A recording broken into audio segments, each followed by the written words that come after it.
This is Zestology, the podcast all about energy, vitality and motivation. I'm Tony Wrighton, coming to you from a rather damp, kind of wintry London evening. It's dark, the clocks have gone back, and the last time that I met Brett Moran, it was a beautifully humid day on the beach in Thailand. It's not like that this time. Well, he's a master meditator, try saying that a few times in a hurry. He's an author and a globetrotter, and it's so good to have Brett Moran back. And he's had a rollercoaster year. He's had a disastrous project in Thailand that just didn't work at all, and he'll tell you all about that in this podcast. A brilliant project that did work. And what has being naked or nude in a field got to do with anything? You will find out. There is a small kind of relevance to that in this podcast as well, promise. You'll hear exactly why this podcast is named as it is and what you can learn from it. He says, desperately trying to provide a sensible reason for it. So look, as always, I'm really pleased that Brett's on the show. This is the third time he's been on now. We've recorded the first in a field, not naked, in Glastonbury, the second on the beach in Thailand, and the third outside a very rainy cafe in Balam on quite a busy street. And all three of those times have been brilliant. And I always just kind of leave feeling better than when I started chatting to Brett. He's just that kind of guy. And it's all going very well for him as well, as you'll hear. Here he is, Brett Moran on Zestology.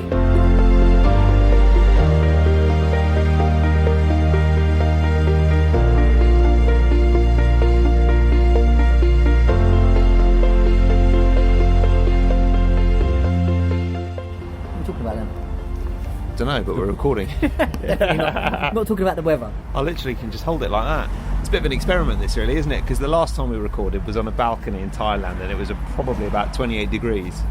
Now we're in Balam in South London. It's minus 28 degrees. You just look like a fish out of water here, mate. You've got like 17 layers on. You've got your hood up. Mate, I feel like I've got the prison tan. I feel pale white like a zombie. It's like I looked in the mirror today, I was like, who is that?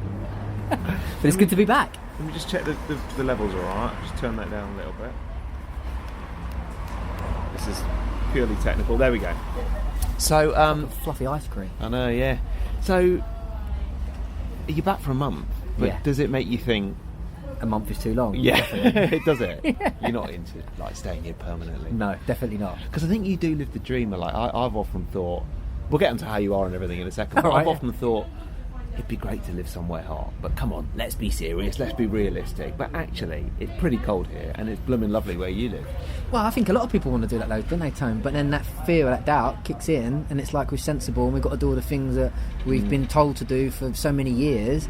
Or I've just got to that point in my journey, it's like, you've got one life, I prefer being hot, I don't like being cold, so I'm going to try my hardest to spend as much in the sun, And it is lovely to come back to see my mum's, my daughter's birthday, but I was back, I think, for about an hour, and I was like, yeah, this is me. This is a month is too long. Wow, really? I'm kind of done. Yeah. Do you think splitting your life between two places is a possibility as well? Because certainly that's something that Faith and I have talked about. It'd be great to spend a bit. Obviously, we came over to Thailand for a month when I saw you in January. It'd be lovely to do that kind of thing on a permanent basis. Yeah, I think as well with Thailand, because of the visas and stuff like that, you've always got to leave the country. So even though I was there, I think this is the first time I've been home for nearly about a year. But I've been to Cambodia, I've been to Vietnam, and you have to do the visa run. So for me, it's like, it's just an adventure. So I think you definitely can. But then why would you want it? Why don't you stay there?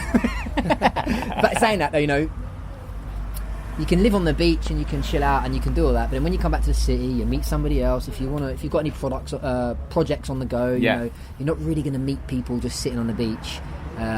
Getting zen, which is good if that's what you want. So yeah, I think balance, isn't it, really? Do you find, one of the things I found, I lived in Italy for a while, and one of the things I found is that it was a very kind of transitory community. A lot of people kind of turned up for a little bit, and then they'd leave, and you'd have new mates. And I found that really hard, actually. Yeah. Do you find that quite a lot? It must be the nature of it a little bit, that people don't tend to stay for 20 years, they'll stay for 2. Not really, mate. To be honest with you, I'm the complete opposite. So, I'm a Mr. Bubbly motivator, full of energy, but when I lived there, I didn't really... Not that I didn't have friends, but I went to cafes, and I spent 30 minutes in that cafe talking rubbish to people, but then I left, because I've got my little mission, and I've got my little discipline and my routine. I don't really mix with the people. That sounds like judgmental of the people, but I don't really mix with people, because it's like one, what you're saying, they come and go, but then two, it's just wasting my time. I'm not writing my book if I'm just out on the beach playing the drums, you know. Yeah. So I go in, I dip my toes into it a little bit, and then I'm gone.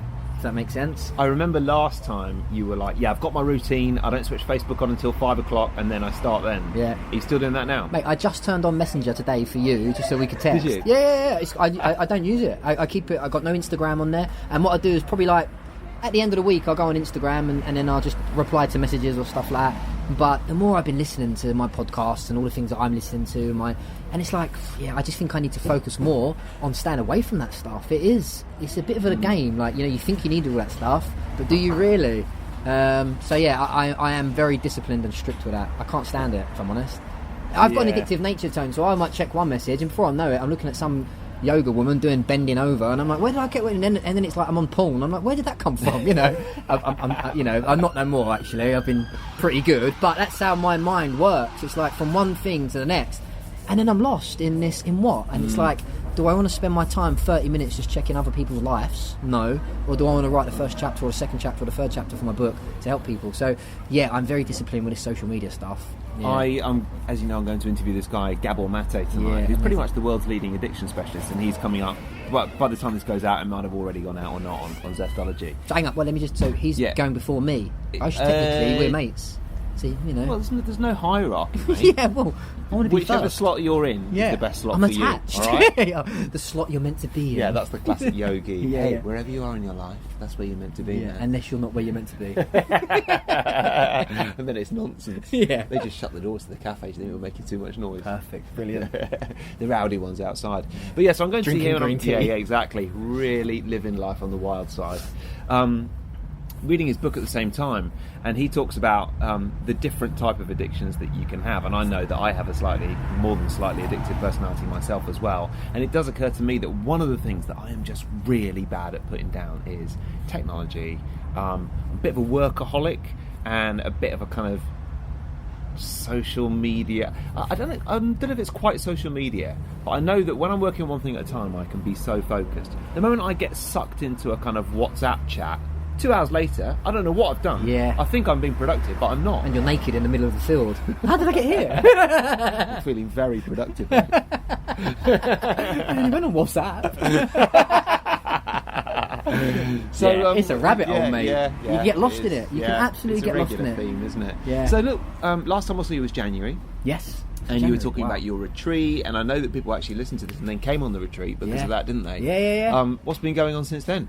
Not much, mate. I started that, but last time we spoke about the project, didn't we? And I had this idea of having 4 or 5 people live in a house, and absolutely flopped, completely failed. It was like Fight Club. It was like Fight Club, yeah. No, the complete opposite. I think, well, I say the word foul, but I look back now, it's like the best opportunity, because you have to mess up and then you realise that you're growing, right? So for me, it was like the best opportunity to see look at myself. It wasn't nice at the time because you're excited about your project and other people are not as excited or as motivated. But then I looked at myself and was like, okay, I created all that. I know it's very yogi, but I did. What I put out, I attracted. I created all that. So just go over for people who didn't hear you talking about it. You got a house. So basically, people moved to Thailand and were working for you, getting free rent. Yeah, basically, I rented a 5. Well, so I did a deal with my friend. Yeah. And we paid rent for this 5-bedroom house, villa, in Koh Samui, overlooking the ocean, swimming pool, and they got free yoga and free food, and I attracted like 4 amazing, beautiful people. They were lovely, really, really great. And then I let them come on my yoga retreat, so and they got to know me and my brand and my business, but I was just too soft. I like to be liked and please everyone, and I just got on with it. And then after about a month, it just started to stress me out. I was like, there's no results happening.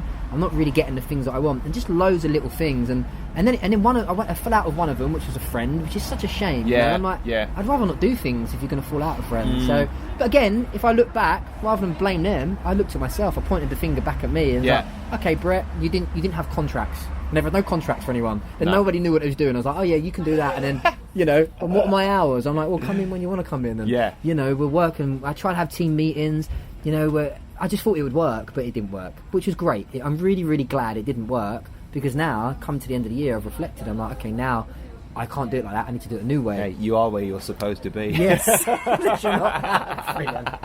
damn this yoga stuff. Yeah. So yeah, it was perfect, mate. And the reason why I actually really like sharing that is to tell people just to go for it and fuck up, pardon my language, but fail Yeah. your way forward. I think Jim Rohn says, you know, fail your way forward. If you're not failing in life, then you're just plodding through. And there's nothing wrong with plodding if you enjoy it, but I like to be out of my comfort zone. I like to give it a go, and I can look back and go, you know, in that 3 or 4 years when I've got a bigger business and it worked, I go, wow, do you remember that first team you tried creating, and it absolutely, and this is the reasons why, and you can look at yourself, and that's just the way I thrive, I suppose, or like to move forward.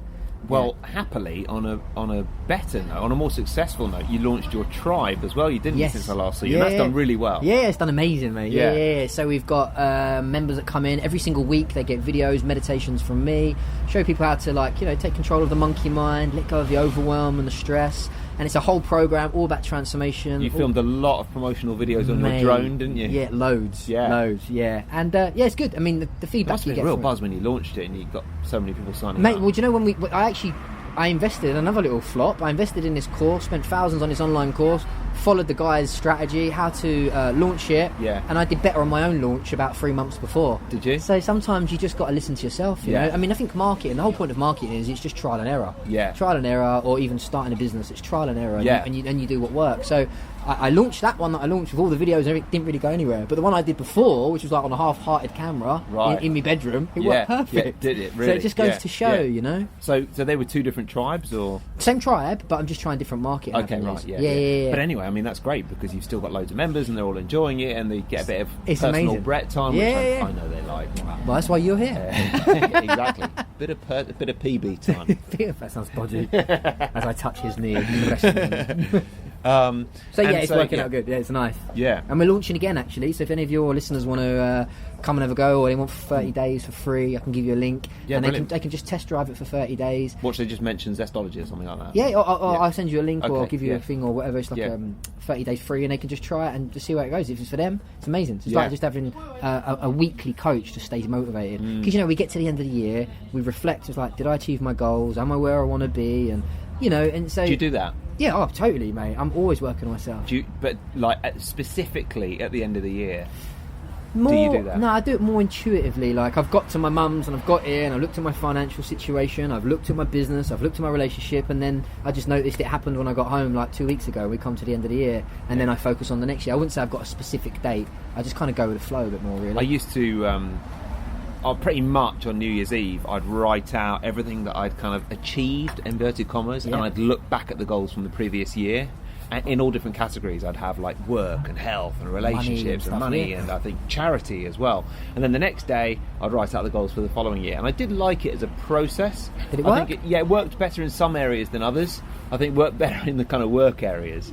I was always pretty good at setting goals related to work and then achieving them. Yeah. The emotional side of life, I actually needed to work with someone else to sort it out. Yeah. But yeah, I like the process of it.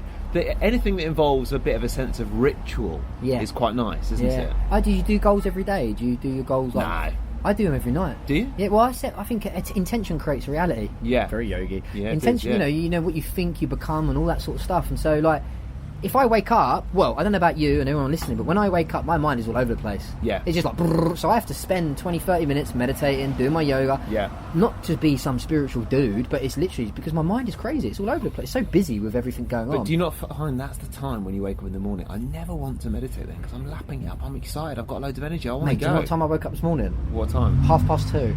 Really? I woke up at 2:30. Why? And I wrote because I'm writing my next book, and I've just got so much energy. I'm like bloody Tasmanian Devil on speed. Yeah. Because when you've got a project or a passion or a drive, it gives you some kind of different energy, right? And so I woke up at 2:30, and I've been writing since I was writing until 6 o'clock this morning. Like buzzing, absolutely buzzing. No then way. I did my yoga, then I did my meditation, and I've been out, went to the gym with my mum. Yeah. And the reason why I'm saying that is, but the thing that I always do is I wake up in the morning, look at the goals I wrote the night before, and then look what I'm doing for the day. So it gives my brain and my mind something to focus on. Yeah. Otherwise, I can be a bit like floaty. Oh, I'll just do what I feel like, because I don't work for anyone.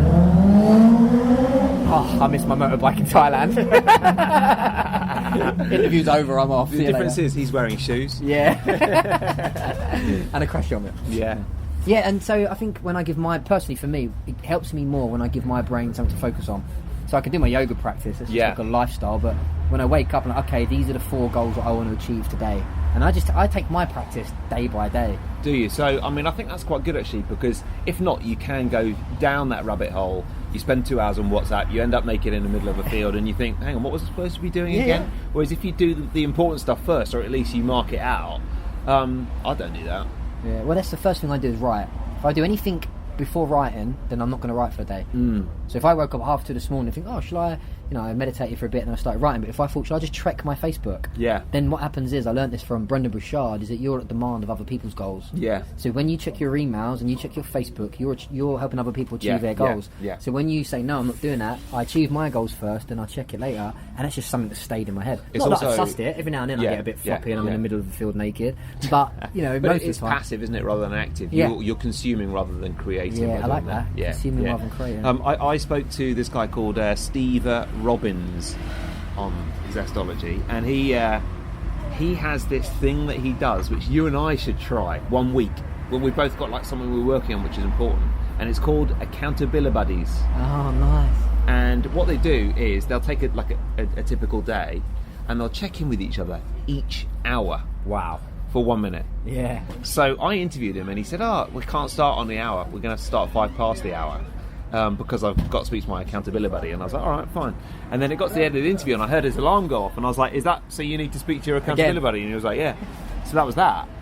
So every hour I would have to call you, and I'd say, yeah, I've done this and I've done that, and if I've spent the hour naked in the field on WhatsApp, then I'd be like, texting, I'm behind you. Mate, I totally agree. I've got me and my friend call it evolutionary friends. Okay. We don't talk about what's on TV, we don't talk about Brexit. All we talk about is how we're evolving and growing, and we've been doing it for now about 10 years. But you never keep things serious for too long, and I think that's nice. Mate, I have a crack with it. The guests on Zestology where they get worthy, I never actually put it out. I just keep it in.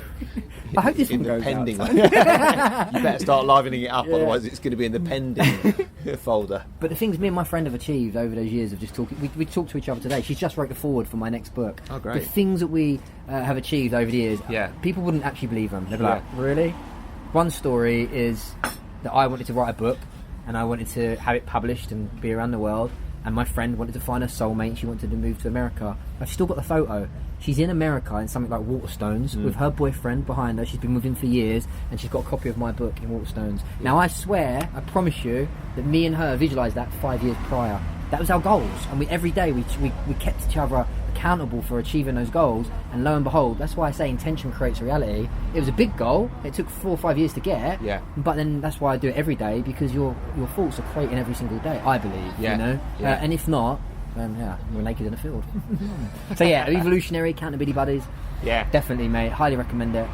That's why my tribe is amazing. Plug here, shameless plug, because every week you come in and you get some content. We have Accountability Friday. You get a private Facebook group where all the tribe members are on the Facebook groups. It's like, and then we're saying, like, be honest, be vulnerable, or be motivating for each other, or support each other. And I'm not blowing my own trumpet. It's not about Brett. It's just about creating an energy. And when you see people's comments and what they've achieved in the last 6 months, it's beautiful. It's amazing. From a personal perspective, that then funds your lifestyle in Thailand. Yeah, drinking coconuts on the beach. Yeah. So get more people on it. Exactly. I could move to somewhere like somewhere else.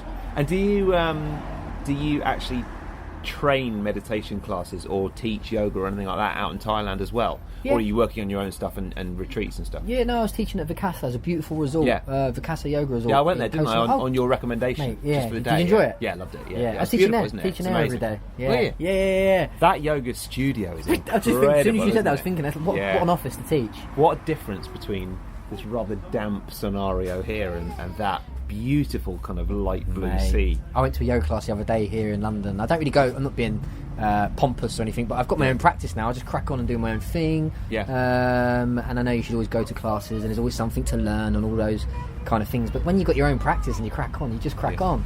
But the other day I thought I'd take my mum. We went to a class. It was only an hour. It was in a little room, and it was finished before I even got into it. I was like, over there it's like a 2-3 hour class. You're in heaven, you're in paradise. That's how yoga's done for me. I find it difficult to do it in England. But also, even an hour seems so hard to find in London. That's what I don't like. When we chatted last time, I know, and you know, I wear this little ring at night that measures my heart rate and all the rest of it. My average heart rate at night was 48 beats a minute for the month I was in Thailand. And my average heart rate at the moment is 56 beats a minute. which is amazing, isn't it? That's purely because of the speed of the lifestyle that I'm living here. Yeah, totally. It's hard to find an hour. Yeah. It's been hard for us to meet up for an hour, hasn't it? Yeah. Today. Yeah. Well, I've only got 20 minutes, mate. I'm off. So you actually got going in a sec. What time is it? I'm not sure. Have a look. 20 past. Got another 20 minutes. Yeah, right. Yeah. We'll record for another 5 or so and then we'll walk back to the station. Yeah, it is hard. And on the flip side, though, it's the complete opposite. When you're living on an island, barefoot, and your friends are beach dogs, and you've got no TV, and there's nothing going on, and I mean, it's like you're living in a postcard. Yeah. It's then hard to put an hour into the diary and do something.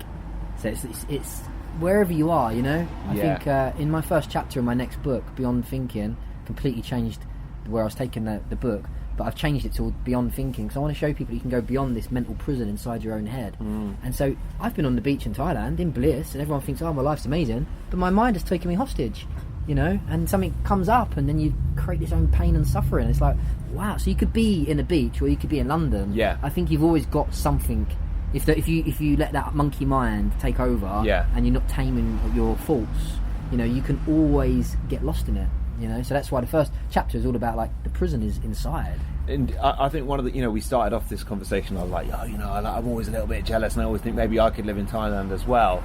I also think that it is very easy to wish your life away wishing you were somewhere else. Well, that's the whole, if you look at the Four Noble Truths and the Buddhist thing, that's the attachment to something else. Like, the Four Noble Truths is that there is suffering, cessation of suffering, I can't pronounce that, but it's basically, it's like, you know, you want your belly to look different, you want a six-pack, or you want to be a bit prettier, or you want to live on the beach, and all you're doing is creating this idealised version, or you're not satisfied with the reality. And when you try and fight reality, that's suffering. It's like, accept it, breathe, be mindful, accept what you've got, and then if you want something else, I would say set an intention, slowly work towards it, or move towards it a bit faster.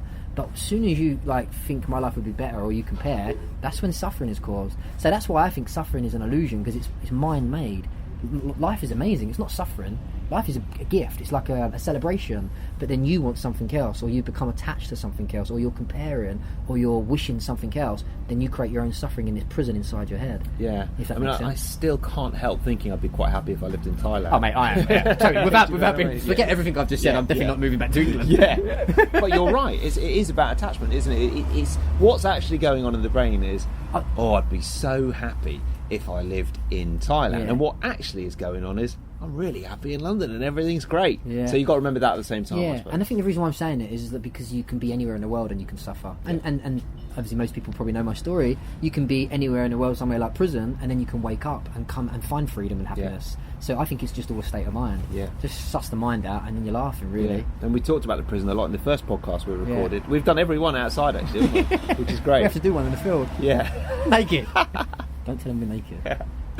So, something I've asked everyone on this podcast is, what is one book you'd recommend and one tip for living with more energy? It doesn't have to be a book. It can be an audiobook or a TV programme or a podcast or anything that's kind of... Oh, is that a plug? You want me to say your podcast? Well, I was hoping so. Anything that's influenced you, really. And then one tip for living with more energy. What would it be for you?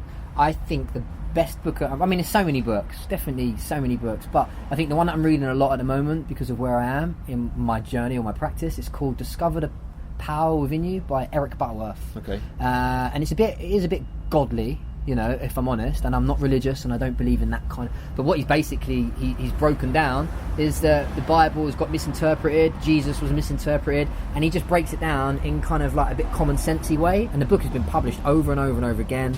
It's an amazing, republished, over and over again. It's an amazing book if you're on that path. If you're not on that path and you read, some people just get so caught up on words, like God, oh no, you know, because we've got so many attachments to words over the years and generations. But if you want a book to really help you connect to your heart, to really help you connect to your soul, and to find that peace and light inside you, you know, sometimes I read it and I cry, and it now literally, I pick it up and reading in the same book, and I've got pen around it and I'm marking out words and passages, and I pick it up every single day, probably 5-10 times a day without fail, and I might just read a passage or I might just read a sentence, and it connects me back to my light. It reminds me then that I'm not the thoughts in my head, that I'm not this ego, because there's that yin and yang and that darkness and light in all of us, and it just helps me feed the positive wolf. It helps me feed the light inside. So I would highly recommend that book, but just giving people a little bit of a pre-warning.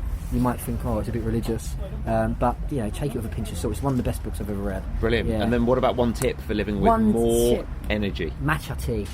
Matcha tea. I love that stuff. Meditation. I drink matcha tea early in the morning, and then I meditate for like 30 minutes. I just think, meditation is all you need. All the other stuff is amazing and great. Keep yourself fit and energized. I haven't really got one tip. I think it's more of the tip is create a lifestyle where you're moving, you're active, you're understanding your emotions, and you're on top of your thoughts.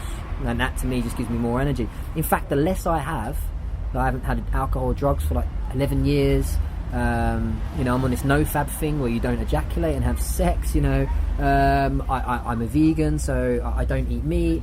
I'm cutting out sugar, and the reason why I'm saying that, it's not just I don't choose. So what is the vice? But the reason why I'm saying that, there is a dark side to Brett. We know there's a dark side. Yeah, but I'm just trying to say the reason I'm saying that is because I'm working out the less you have and the more you let go of, the more energy you've got. Yeah. I feel completely like I'm like a child at the moment. I'm buzzing, and it's like, wow, I'm not taking drugs, I'm not drinking caffeine. Well, maybe a matcha, but I'm not drinking alcohol, and I feel more buzzing. So I think it's the opposite. I think the energy is there in yoga. That energy, that Kundalini energy, is actually there, and it's waiting to be awakened. And when you let go of the stuff, you're just in your natural energy, I believe. And my vice, ladies and gentlemen, Brett's energy has been awakened. My vice is podcast with you. Being naked in these fields, it's freezing. Can we go back and put our clothes on? Yeah, let's go. Now? Come on. Should we call this podcast "You Are Where You're Supposed to Be"? Unless you're not meant to. Do you know what? I don't think people will want to listen to it because it's a bit of a kind of yogi cliche, isn't it? But I might call it that. I'll see. But look, mate, thank you so much. Naked in the field. Just call it naked in the field. Naked in the field. With Brett. There you. Okay, look, by the time you listen to this podcast, I will have given it some serious consideration as to whether to call this podcast Naked in the Field with Brett. I don't care, because in about 3 weeks, I'm back in Thailand on a beach talking to the street dogs, so do what you want with it. You know what? Be the most listened to podcast of all time. Just say, totally. Naked in the Field. Brilliant. Mate, thank you. Love you loads, mate. Yeah. Really do. Brilliant.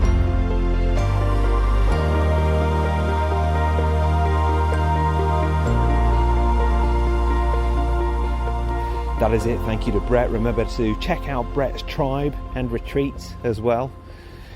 And perhaps check out my new website as well, because it's had a bit of a refresh. If you go to tonywrighton.com, the idea is that it's more simplified. It's easier than ever before to find all the old podcasts, all the old blogs. You can search for all your favourite podcast guests and disregard the ones that you don't like so much. And everything should just be working a little bit better. That's the idea. Let me know what you think as well. tonywrighton.com. There's a zesty theme to the colour scheme as well, which we didn't have on the old one too. And it's pretty good. And while you're there, if you want, you can sign up to the 3 Zesty Things newsletter, which goes out every Monday. It's the kind of 3 things that have been grabbing my attention and preoccupying me over the last week, which might give you more energy. Okay, that's it. See you next time.